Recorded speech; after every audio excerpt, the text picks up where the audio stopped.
Yeah. We can cut it anyways. And you're recording on that. In 3, Perfect. 2, 1. So here we are today. This is one of the first of hopefully many podcasts to come going forward and conversations. We're almost like the 3 wise women, aren't we? Yeah. Today I'm joined with Lucy West and Julianne Hart. And basically, we're just going to play it by ear. This is going to be a bit of a long one this time because we're just going to talk about who we are and what we're about and how we've come to be. And yes, majority of it's happened during lockdown, really has. Yeah. 2020, good old 2020. So myself, Buckso, some of you will know, an actor, and decided in lockdown to move into the coaching arena, a little bit more spiritually based. And along the way, I have learned a lot of things and will be imparting them going forward. Thanks to the help of Julianne Hart and what she's delivered in my life as well. And as a result, Lucy came to be a part of that also. So, Julie, do you want to tell people who you are? Hi, I'm Julianne. I've been full-time self-employed for 13 years. I just jumped off the hamster wheel and followed my passion. And it's been a roller coaster of lots of personal development, business development, spiritual development, financial development, some mistakes, trials and tribulations. But I think now is the time to be really honest, share for the greater good, and we all learn together, particularly as women. And there is a lot out there on feminine leadership, on the divine feminine. And we all I guess we all have a different take on it, and we all have a different take on money as an energy, or money as a mindset, or money as a spiritual thing. And I think in our growth and in our development, to come together in this trio is really magical for me. So thank you for the opportunity, both of you. Well, thanks for suggesting it, even, because it was something that came from you. I mean, you're not just a woman that we know. You'll come to pass. You're plugged in, kid. You're plugged in, aren't you? You are very much plugged in. I am a channel, yes, I am.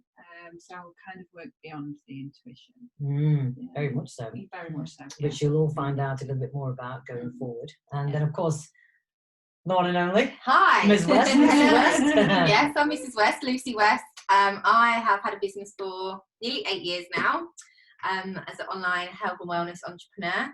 And much like Julianne said, a lot of personal development, growth, and really 2020 has been a year of kind of breakdown to breakthrough. Big transformational year, I think, for lots of people. For myself, lots of lessons, financial, personal, spiritual, and excited to bring that all together in these kind of discussions, and hopefully they will help people out there who are going through similar. Yeah. And I think the whole point of this, I mean, for those of you that know me, you'll know I'm very spiritual. I've been on this journey for about 20 odd years now, and it's culminated this year, the passing of my dad at the beginning of the year. I thought I was spiritual before, but it's made me look even further, deeper into what it is that I'm actually doing here.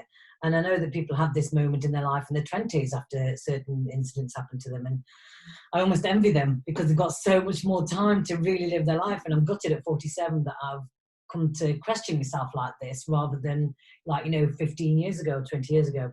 But then again, maybe the opportunity arose and I just wasn't aware of it at the time. Can I just say something? Yeah. Do you know what?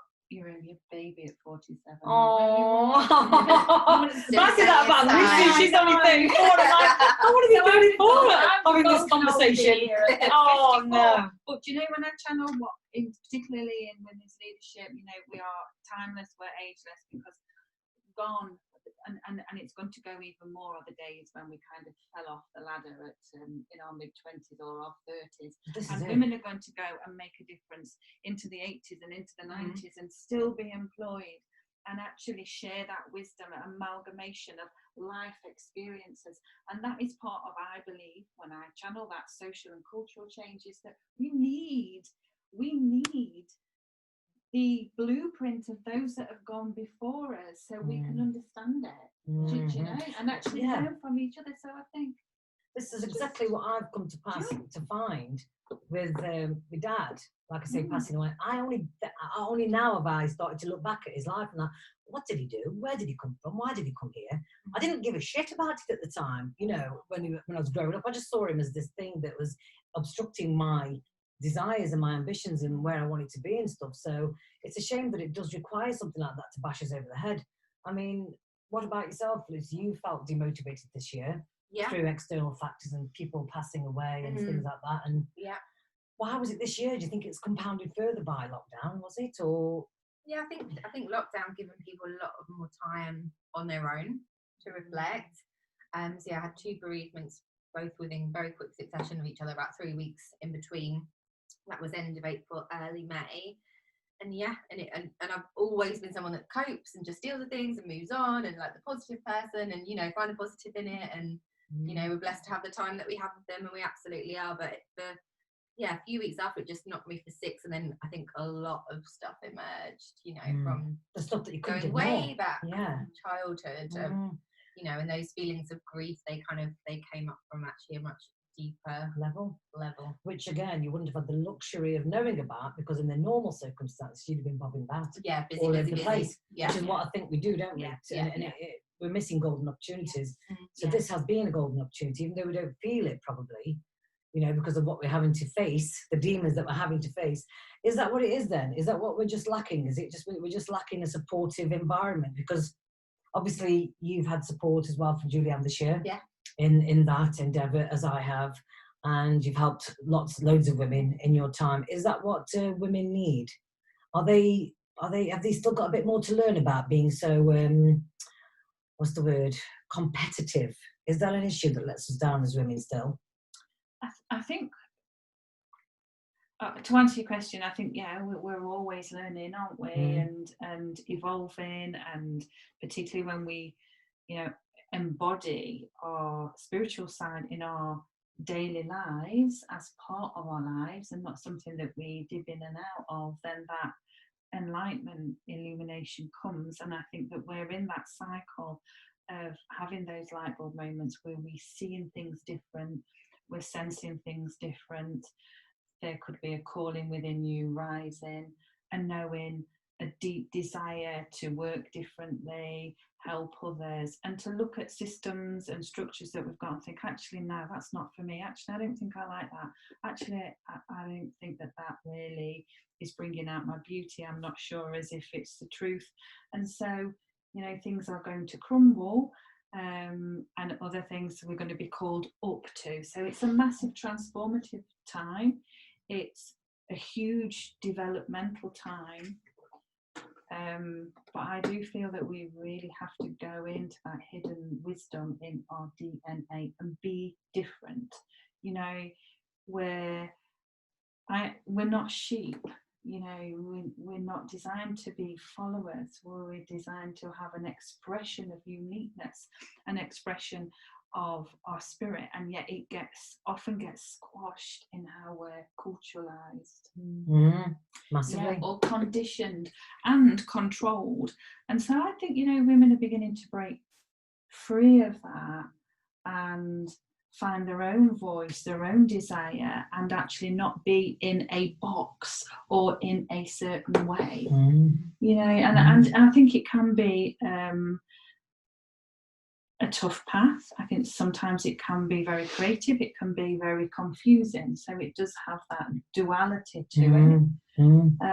I know for me, it does really mean me reflecting on myself, taking ownership, seeing parts I might not want to see, maybe things I don't like, really having to go, hold my hand up and go, yeah. You know, and I think this is all part of a real ascension that doesn't involve the ego and actually brings us into a collective of unity, where competition kind of, it has no place in our creation, because I see competition as a limitation. Massively. Yeah. I mean, talking that you're quite competitive in what you do. Yeah, but day-to-day with thing. myself, but why is that different to what we're talking about? Because people know that they've got competitive. They've got that competitive nature, but it's not the same thing, is it? It's competitive, not to want to be better than someone else or earn more than them, or, you know, because I want to be the number one, whatever. It's just it's being competitive on myself and trying to bring out the best that I can be. So that every day, how can I improve 1%, whether that's something on mindset or finances or growing my business or building my health and fitness. Like, what can I do a little bit better every day to just strive to be a better person and reach our full potential. I just think so many of us, especially women, we hold back from what our true potential really is. You know, we're only using a tiny percentage of what our true capacity and gifts actually what is that are. about? Why do you think we do that? Well, we were just saying earlier, well, I think part of it, especially with women, is to do with the fact that, you know, we're only a generation, 2 generations away from women that, you know, their place was in the kitchen. Their place, look after the kiddos, cook, clean, you know, dinner's got to be on the table at 6 o'clock when husband comes in. Like, we're only, 50, 60, 70 years from that. Exactly. So there's a lot of involvement that's happened, obviously, through the 60s and beyond, but we're now, you know, really just starting to step into it. It's probably my generation, it's probably the first generation where women are expected to bring in a full-time income as well as being a mum, as you know, and as well as having a husband, because just is that some pressure that they put on themselves though? Maybe. I mean, the cost of living is obviously so much more now compared to, I think, what my parents' first house was about 20 grand. Yeah. Well, ours was 36. Yeah. 22 years ago. Ours was 200,000. And you're in it right now. So how long have you been here? 6 years. Gosh. Yeah. So what do you see, like, I mean, obviously going forward with these conversations that we have, they're not going to be too planned and too meticulous, but there is something that you want to bring to the masses, don't you? You want to bring out there and share with the world in the way of wealth creation, and it not just being a monetary thing, but actually wealth and abundance in all aspects of your life. And I think that because it's come into our conversation, hasn't it? And obviously it's not the first thing that I am working with, but when you are working with bringing that higher divine purpose through, of course, our potential, our power, our purpose is interlinked. It's interlinked with prosperity. It's interlinked with being able to receive.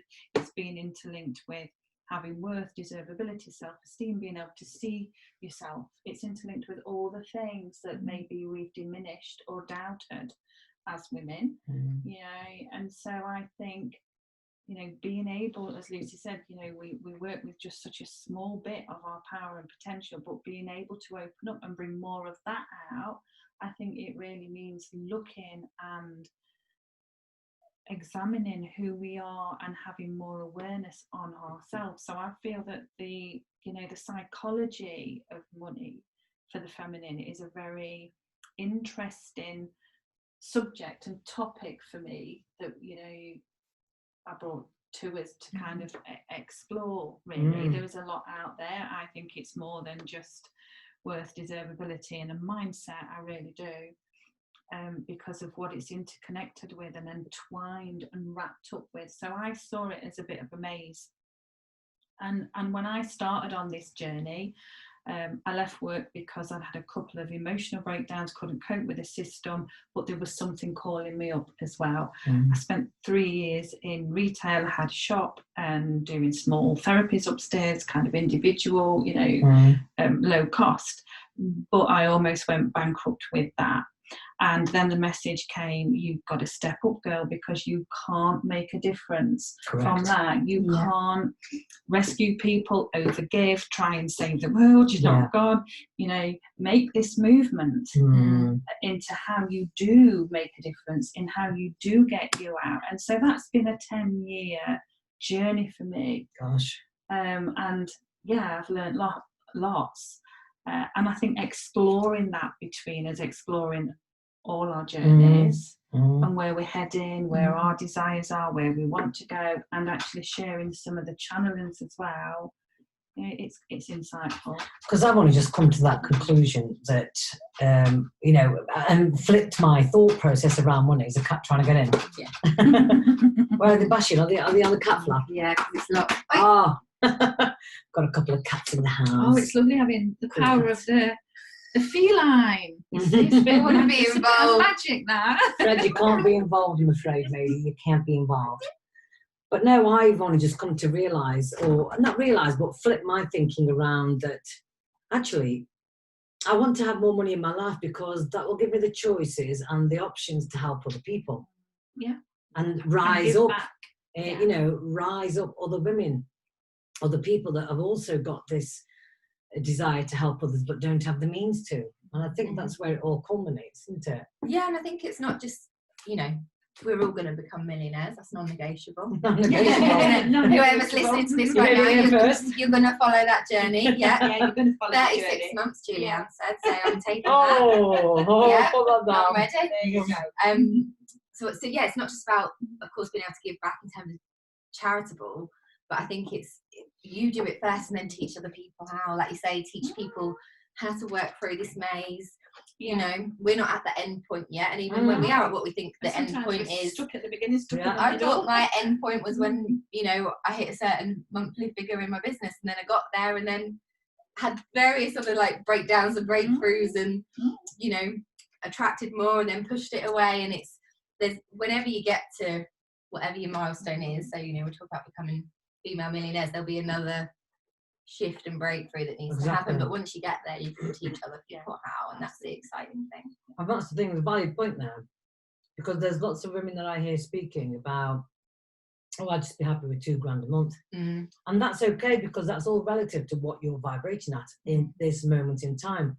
And when you get to that point and you're like, actually my lifestyle's changed because I've got £2,000 a month coming into my life, I want to go to 5k, and just know that it's going to evolve. Yeah, you know, nothing that you say today is set in stone. And I think people are very fearful of making that decision, because it's like, yourself included, what if it doesn't happen? Then that's another failure. Then I'm a failure again.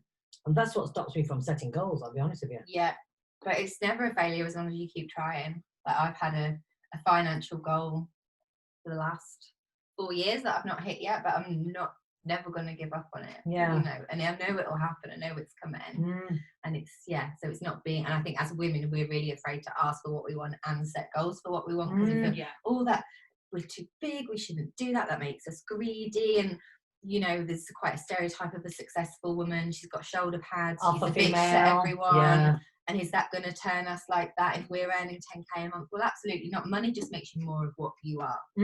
So if you're a nice person, it makes you more of a nice person. If you're an arsehole, it makes you more of an arsehole. Bigger arsehole. arsehole, correct? Yeah. So it just, you know, as we know, money's just a flow of energy, isn't it? I think that goes back to then a nice point there, where people need to take responsibility then. For who you are and what you are. And if you don't like what that is, you need to change that.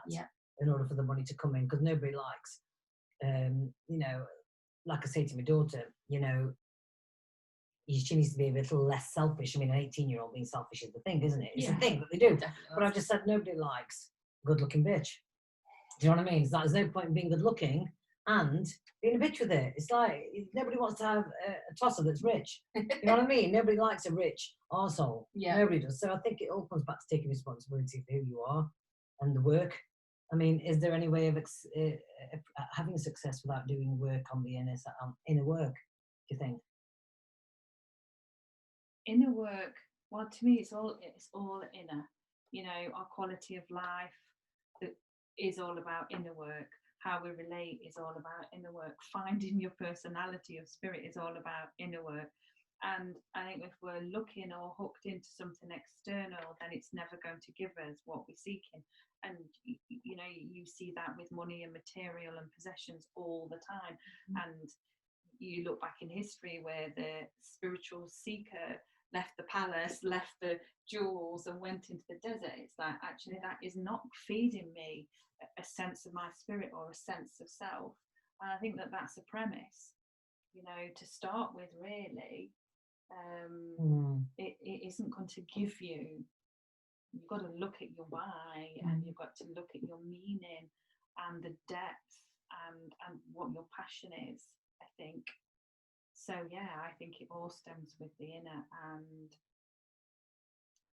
and letting things surrendering, letting go, allowing things to break down. And it's like what Lucy just said, you know, great example. I've got my goal and thought, yeah, that's it. And you get to that place, and all of a sudden other things change and other things come up.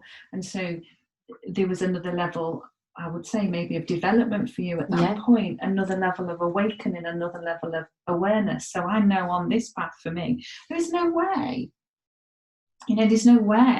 it would have been an instant journey from where I started financially, where I were within my esteem, myself, how I thought, what I felt.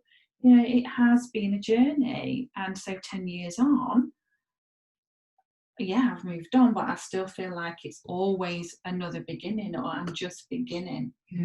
And that's where that commitment comes in, isn't it? That's where you don't give up, you don't get off the path, but it's a journey to you.